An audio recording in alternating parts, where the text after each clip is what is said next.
Hello guys, welcome back to శుభ vibes. Devara నుంచి ఒక చిన్న అప్డేట్ కోసం కూడా ఫ్యాన్స్ ఎంతలా వెయిట్ చేస్తున్నారో అనిరుద్ ఒక్క ట్వీట్ లో చెప్పేశాడు భయ్య. సో అలాంటి ఫ్యాన్స్ అందరికి నేను ఒక ఇంట్రెస్టింగ్ సీన్ అయితే మీకు చెప్పబోతున్నా భయ్య. అదే దేవరా ఇంటర్వెల్ ఫైట్ సీన్ అనమాట. అసలు దేవరా సినిమాలో చెప్పాలంటే మనకి ఊహకందని సీన్లన్నీ ఎన్నో ఉన్నాయి భయ్య.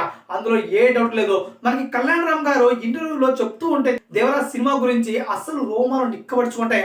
అలాంటి సీన్ ఉన్నాయి, అలాంటి విఎఫ్ఎక్స్ విజువలైజేషన్ ఉంది సినిమాలో అని చెప్తుంటే మాత్రం ఎప్పుడెప్పుడు సినిమా చూద్దామా అని ఈగర్ గా వెయిట్ చేస్తున్నాం భయ్య చాలా మంది అయితే. మెయిన్ గా ఇప్పుడైతే ఇంటర్వెల్ ఫైట్ ఇలాగే ఉండబోతుంది అని అయితే బయటకు వచ్చింది భయ్య. ఎన్టీఆర్ అంటేనే ఊర మాస్ ఫైట్స్. అసలు ఎన్టీఆర్ సినిమాలో ఏమి లేకుండా పర్లేదు, కానీ ఫైట్స్ లేకుంటే అసలు ఒప్పుకోరు ఫ్యాన్స్ అయితే. ఎన్టీఆర్ ఏ సినిమాలో తీసుకున్న ఇంటర్వెల్ ఫైట్ అంటే క్లైమాక్స్ ఫైట్ ఒక రేంజ్ లో ఉంటాయి. అలాంటి ఇంటర్వెల్ ఫైట్ అయితే కొరటాల శివ జాతరలో ఏర్పాటు చేశారట భయ్య. ఆ జాతర ఫైట్ ఎలా ఉండబోతుందంటే ఆడియన్స్ కూడా అసలు ఇలా ఉండబోతుందని చెప్పడానికి కూడా ఊహించుకోవడానికి కూడా ఉండదంటే ఆ రేంజ్ దాటి వెళ్ళిపోతుందంట ఆ ఫైట్ అయితే. అండ్ మెయిన్ గా ఇదైతే సింహాద్రి ఫైట్ ఒకటి ఉంది కదా భయ్య. అసలు తరుముకుంటూ ప్రతి ఒక్కరిని రౌడీలందరినీ బాయ్స్ ఆఫ్ మనుషులందరినీ నరకేస్తూ ఉంటాడు.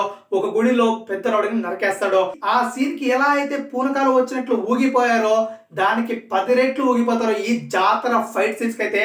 ఇంటర్వెల్ లో కానీ ఇంటర్వెల్ ఫైట్ లో కానీ ఏ ట్విస్ట్ ఉండవంట. బట్ ఇంటర్వెల్ ఫైట్ కి ముందైతే ఒక ట్విస్ట్ ఉంటుందంట. దాని తర్వాత ఈ ఫైట్ మొదలవుతుంది. ఆ ఫైట్ మాత్రం అరాచకానికి పరాకాష్ఠలో ఉండబోతుంది. ఇక చూడాలి ఏప్రిల్ 5 ఎలాంటి ప్రకంపనలు సృష్టించబోతుందో. మరి మీరేమనుకుంటారు గైస్ ఈ ఇంటర్వెల్ ఫైట్ గురించి? తప్పకుండా మన కామెంట్లో తెలియచేయండి భయ్య. అండ్ ప్లీజ్ సబ్స్క్రైబ్ టు శుభ వైబ్స్.